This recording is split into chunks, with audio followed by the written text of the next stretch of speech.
Сайн байцгаана уу хүүхдүүдээ. Сайхан сургуулийн бага ангийн багш Нэгтуя байна. Өнөөдрийн хичээлийн сэдэв 2 дугаар шатны гүйцэтгэгчийн гутгал хичээл. За ингээд хичээлдээ идэвхтэй оролцоорой хүүхдүүдээ. Дараах ихийг анхааралтай уншаарай. За тэмээ гэдэг их байна. За багштайгаа хамт уншъя. Тэмээ. Тэмээ 5 хошуу малын 1. 5 хошуу малаас тэмээ хамгийн том бас сүрлэг. Тэмээний төлийг ботго гин.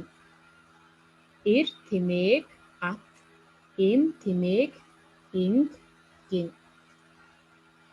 За өгүүлбэрийн утгыг ойлгон эхийг дахин нэг уншаарай хүүхдүүдээ.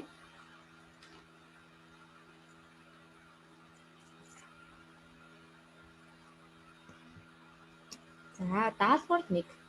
Цэгийн оронд өг нөхөж бичээрэй гэж. За дараах өгүүлбэрийн цэгийн оронд өг нөхөх нь байна тийм үү? За өгүүлбэрийг уншаарай.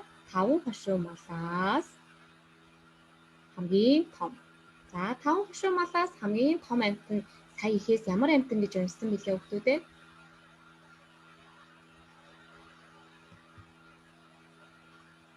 За сайн байна. Тэмээ 5 хошуу малаас хамгийн том амьтан байх. За ингээд бүгдээрээ өгүүлбэрийг эхнээс нь уншъя. 5 хошуу малаас тэмээ хамгийн том гэсэн өгүүлбэрийг өгөх байжээ. За даалгавар 2. Дараах өгүүлбэрийг цэвэр сайхан хуулан бичээд эр үгийг будаарай гэсэн байна. За тэмээний төлийг ботго гин гэсэн өгүүлбэрийг дэвтэртээ цэвэр сайхан хуулан бичээрэй.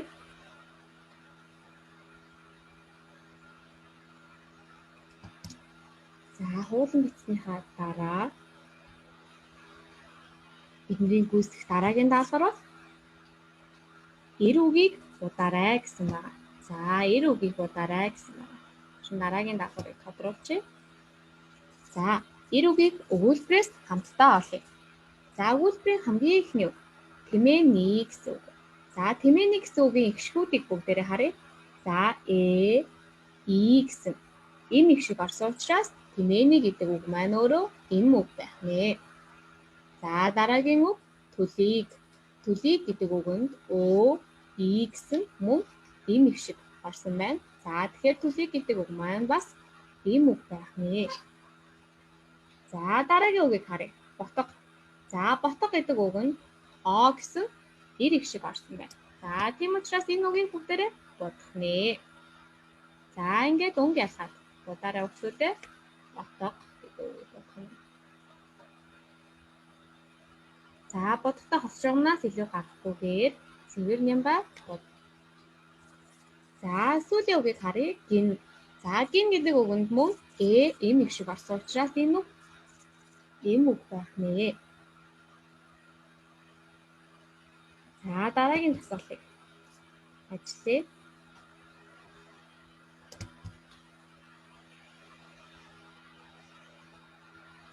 Даалгавар номер 3.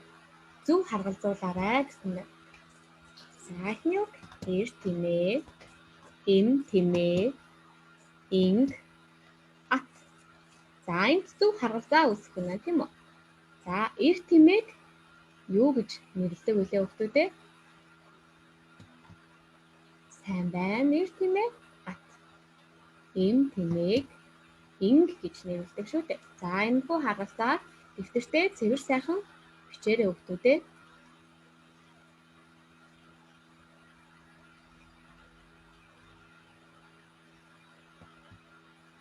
Дараагийн тасгал.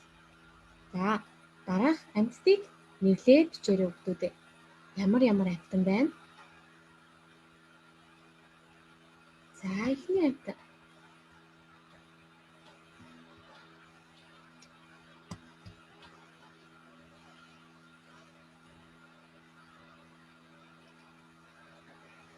За эхний амьтан бол зөвгий тийм үү? Тэр хамтдаа нэрлэе. Зөвгий, туулай, За заан гэсэн 3 амтан байна. Санхүү 3 амтныг нэрлээд тэтэртэй бичье. Зүгий, туулай, заан. За дараагийн асуултыг ажлын хүүхдүүдээ. За ямар гээгүүлэгч үсэг байна? Улаанаар бичсэнийг уншаарай хүүхдүүдээ. Д гээгүүлэгч үсэг. За ард өгүүлбэрийг уншъя. Дэндүү, дүү, ахаасаа, даамны нүүдэл сурлаа гэсэн өгүүлбэр байна. За дараа нь Б гээгүүлэгч үсэг байна тийм үү? За Б гээгүүлэгч үсэгтэй харгалзах өгүүлбэрийг уншъя. Бархас, биерээр, барын бамбар, бодов гэсэн өгүүлбэр байна. За дараа нь Г гээгүүлэгч үсэг байна. Айд, олон, цагаан, мөг, ургав. За дараагийн үсэг Т гээгүүлэгч аваа байна. Тэмээний төлийг ботго гин.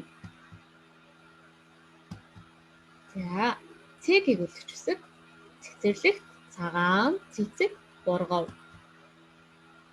Ч аваа гээгүүлэгч үсэг чулуун, чимгээ, нар, навчаар, наамал, хийлээ. З аваа үсэг зулаа, золбоо, нар, хамт, зураг, зурав. Ж аваа үсэг жижигхэн, болжмор, жив, гин. За гэрийн даалгавартаа дараах ихийг цэвэр сайхан туулан бичээрэй. За 5 хошуу мал гэсэн их байна. За ихийг бүгдээрээ хамтраад нэг удаа уншъя. Манай ард түмэн эртнээс 5 хошуу малаа малсаар ирсэн билээ. Малын ашиг шин их. Малын мах, сүү, ноол, ноолуур, хөөгөр, дил сүүлийг ашигладаг. За ийм их байна тийм үү? За ингээд өнөөдрийн хичээл битгэвчтэй оролцсон сурагчдад баярлалаа. Баяртай.